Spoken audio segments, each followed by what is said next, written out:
Et ces félicitations du ministre national de l'enseignement supérieur et universitaire à l'endroit d'Ed Amissi Stéphane, directeur général de l'Institut supérieur des techniques médicales de l'ICASI. Moïndo Zangui reconnaît en ce DG les qualités d'un bon gestionnaire des frais académiques que payent les étudiants. Le patron de l'ISU a promis l'accompagnement du gouvernement à travers son ministère à ce DG modèle. Le ministre était de passage dans le Lualaba et le Haut-Katanga.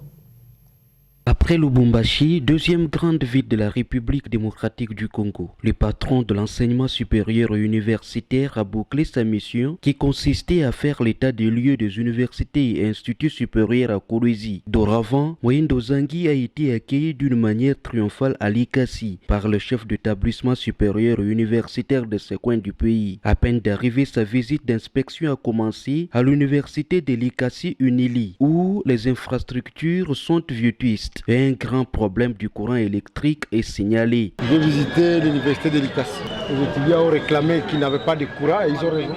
J'ai donc demandé au recteur de l'ICASI, le maire de la ville aussi à côté de moi, de trouver une solution rapide.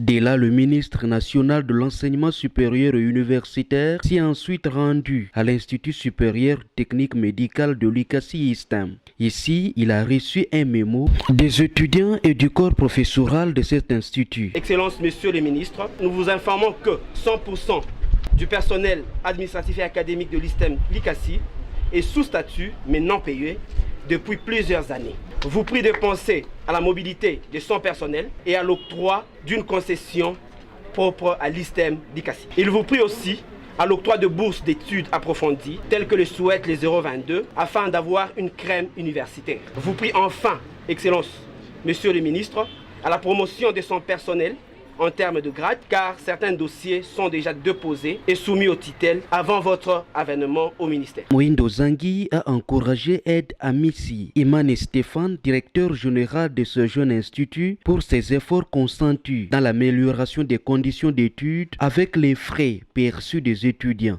Je sais que c'est difficile dans une institution publique lorsque les agents ne sont pas encore payés. Vous êtes une institution jeune, ça demande toujours un peu de temps. Mais malgré la longueur de la nuit, on dit le soleil finit par apparaître. Je vous encourage et je demande à tous les autres étudiants de la ville de venir étudier ici, puisque malgré la jeunesse de l'institution, il y a le souci de faire mieux. Pour autres difficultés qui rencontrent les instituts supérieurs et universitaires à travers le Grand Katanga, le ministre national de l'enseignement supérieur et universitaire promet d'en faire part au Premier ministre chef du gouvernement pour une solution.